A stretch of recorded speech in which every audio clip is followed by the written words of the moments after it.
All right. Good morning, ladies and gentlemen. Time for a quick look at these markets. It's been a while since I have done one of these. And so here we are. Um, if you notice, it's been a lot of uh, volatility.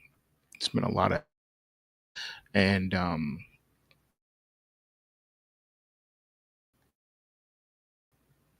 the market's been all over the place. And that's primarily because the news has been all over the place. The tariff talks is a really big deal, but there's a lot of fundamental issues going on right now, which would cause you know, things to get out of going on. This can lead to world wars, and so people are trying to, yeah, but of course, with opportunity. So if you look here at the very first chart here, this is the crude oil futures, and you'll notice that the bearish trend momentum reading has now ceased, and the market has flipped to a bullish trend momentum reading. On it will be back here around the $70 a barrel, and it's right here at 72.35. So interesting to see if oil can get some momentum behind it after being heavily sold off for such a long period of time. Now, of course, the big news is gold, and you can see here um, gold has really run up since last year, just almost in a straight line, it looks like, but it's been also having some increased volatility. One of the issues that I want to point out is that this um, this market is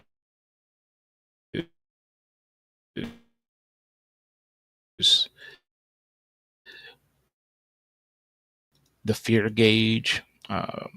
People like to use it to understand and for a commodity. So when gold starts functioning as a currency and a commodity, that's when you get these explosives moves.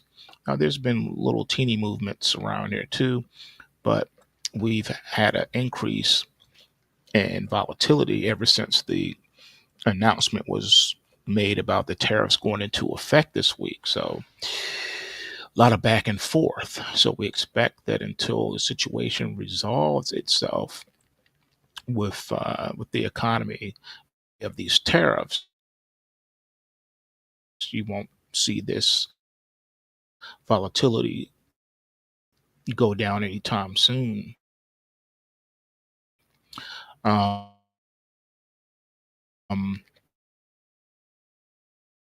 and that's a move where gold rallies $100 in a day.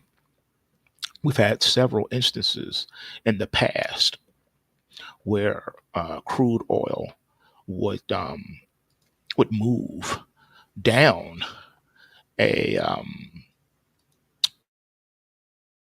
$100, but not move up $100 times that we are living in for sure. So bull market, as you can see, that's not going to end anytime soon. We put in a short-term top, and then the market gave a nice little pullback. Did not really uh, go into correction mode per se, just some consolidation after pulling back, and then the market just exploded and continued to run as it's been doing. So wash, rinse, and repeat. And I think that you're going to see this continue. People are starting to panic, and there's a multi-purpose reasons for that. One of the reasons is that if you look at the job market in the U.S., you know, people are hemorrhaging jobs left and right. Seems like every day there's a new announcement of a company laying off tens of thousands of workers. Then you have the U.S. government laying off hundreds of thousands of workers. Uh, the Supreme Court this week ruled that those firings will stand. The government was, you know, firing proof because for so many decades it kind of acted as if it was, but that's not true. As we see now, that is not true.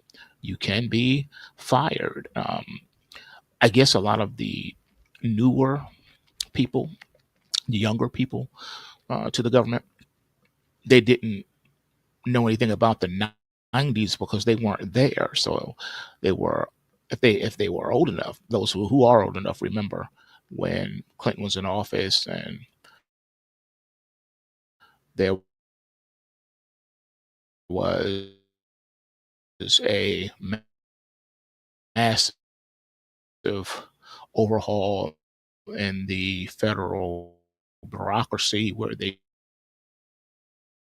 not really closed but rolled those departments into other departments, and then they also created a new department which was Homeland Security. You remember that? So it's not like a government shakeup never happened before. Ship of Bill Clinton, bull market would not end, right? Until it did. And now here we are. And this is the Dow futures. So let's here on this bar chart. And then the blue chart is the bullish trend momentum reading. So despite or in spite of what you are seeing today, we now have a bullish trend momentum reading. So we flopped here. How much upside is there available when market comes in the Dow? All right, so that's another 2,000 points north. I do not believe that the market is going to continue to crash down unless it's based on news, because we're now in a news driven market. So it's possible back into a bullish mode back Friday. So it's the market can, drills. I don't see that happening. On what happens today, though, things can always change. Based on what happens today, we'll see how the market closes, and that will set things up for Sunday's open. All right, so Sunday night's opening will is a short-term bottom. Okay, the market has found a short-term bottom. We made that initial bottom. Market came down and tested it successfully, then came down again and tested it successfully, and then reversed higher. So yeah, I think we have more momentum here.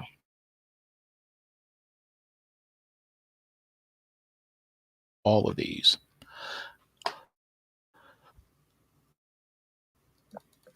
Let's pull this up.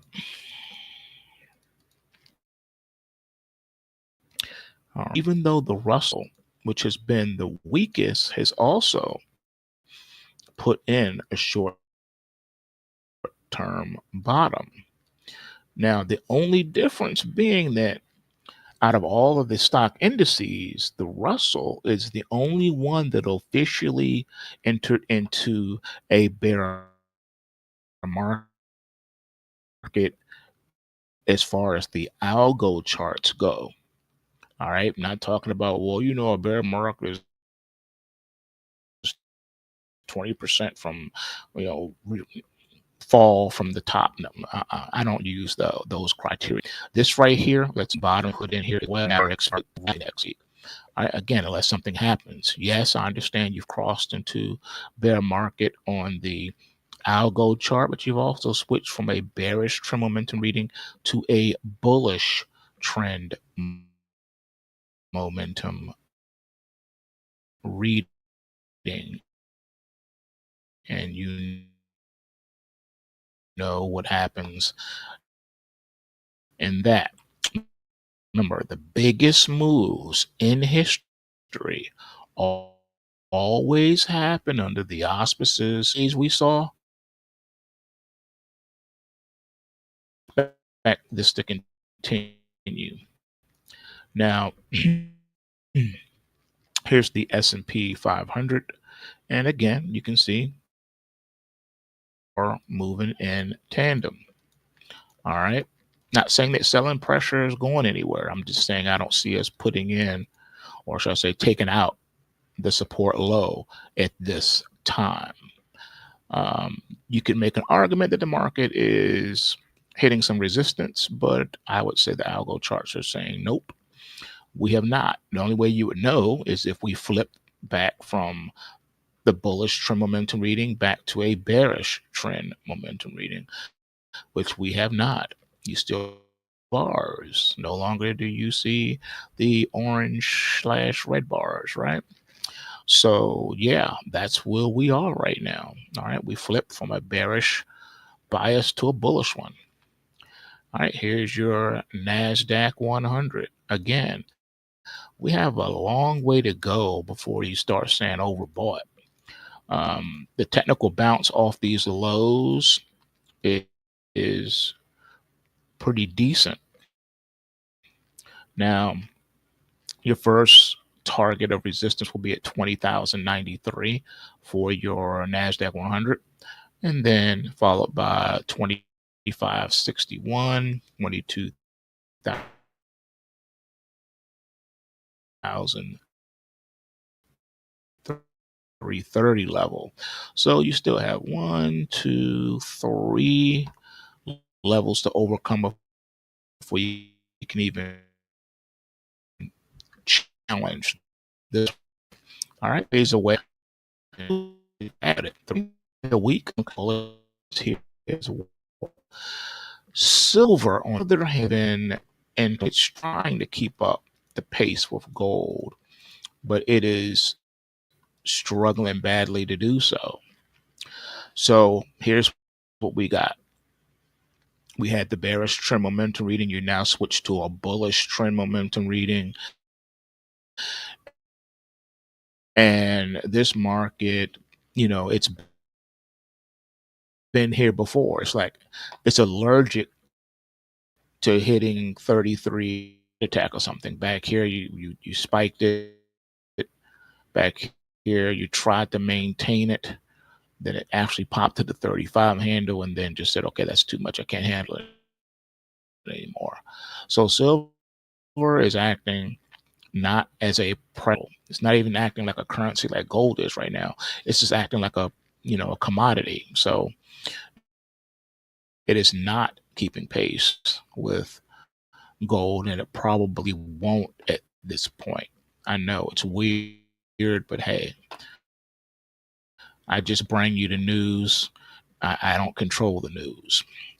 All right, here is the Australian dollar. So the Australian dollar, which is your gold proxy, you saw the market was in a bullish trend, but that bullish trend could not hold because it was under the pressure of a long-term bearish trend momentum reading.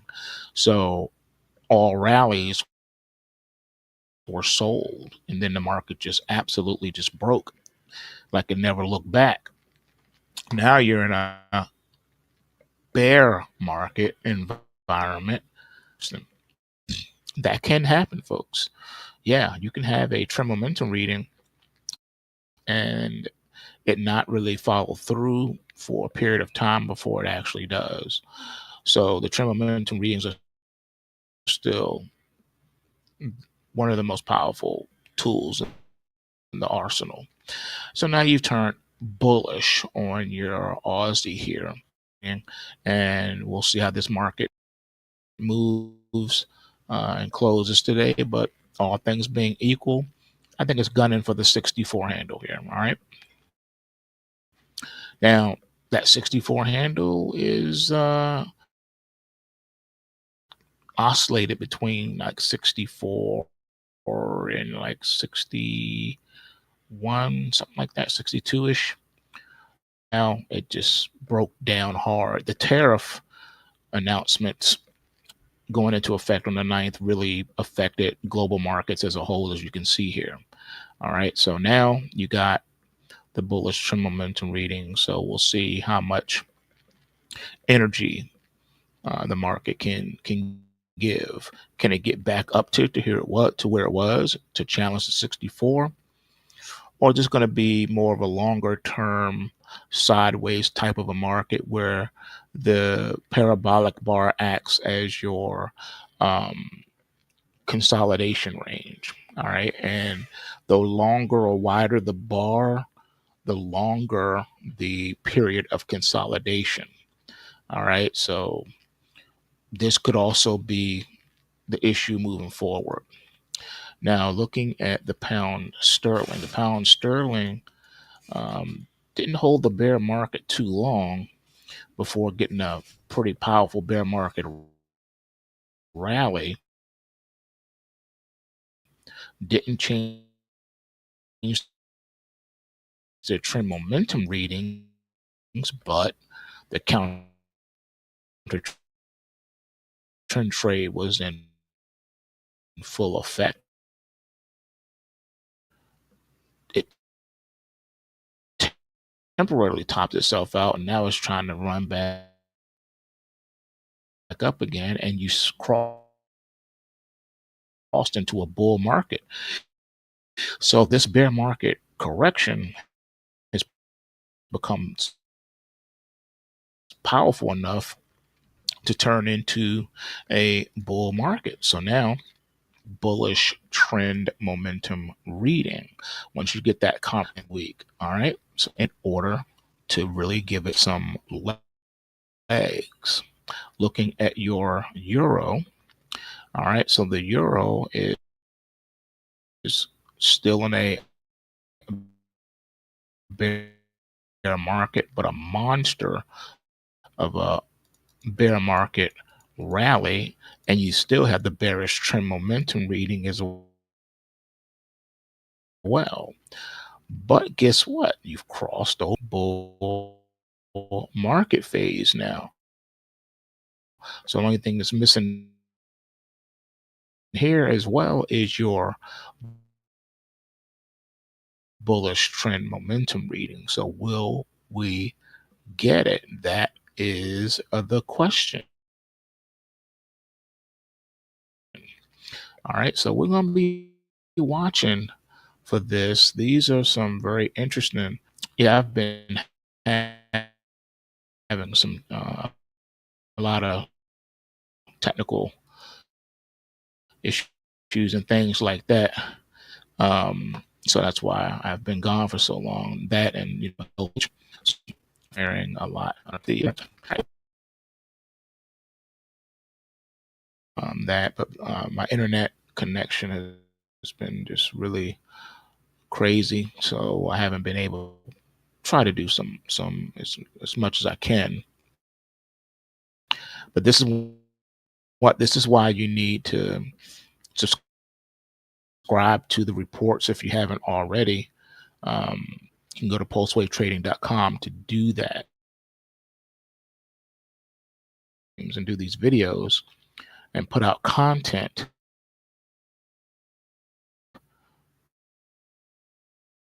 The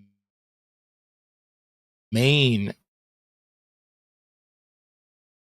thing is trading and putting out the reports. The reports go out every day, but those reports go out every day, regardless.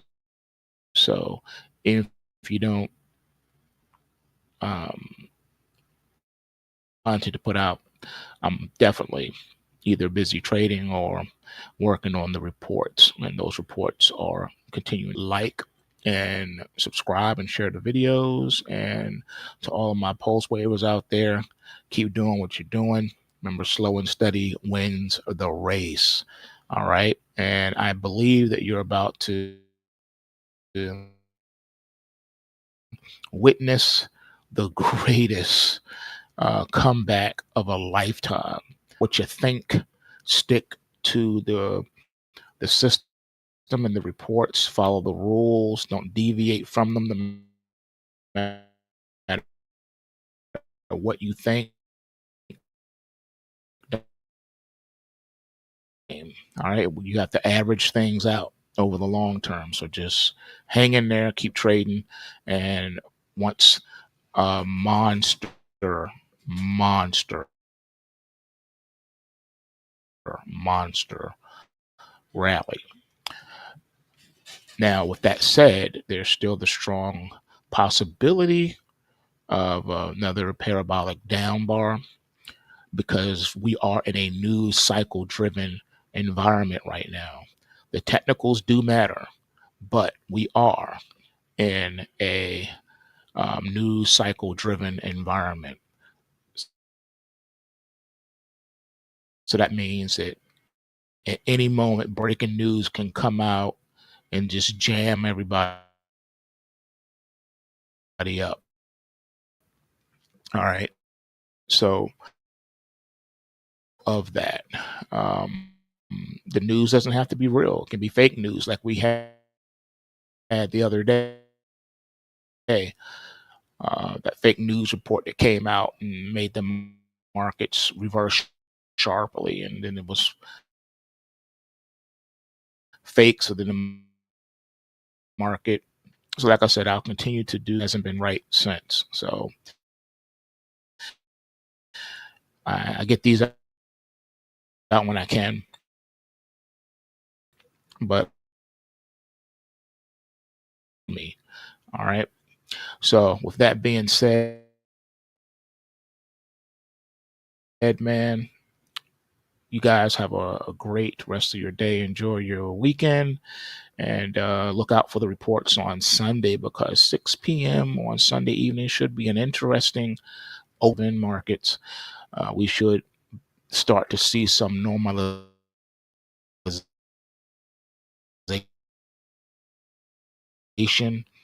over the course of the next couple of weeks of the tariff situation. 90 days, with the exception of China, things could get interesting. It could get a little normal, believe it or not.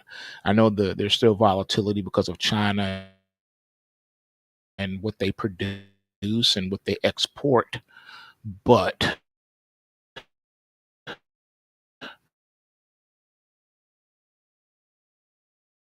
off with the bank. So that could curb some of the volatility. All right. So just be on point for that. And with that said, you know what it is. Bulls make money, bears make money, and pigs get slaughtered. So remember to take what you can and give peace.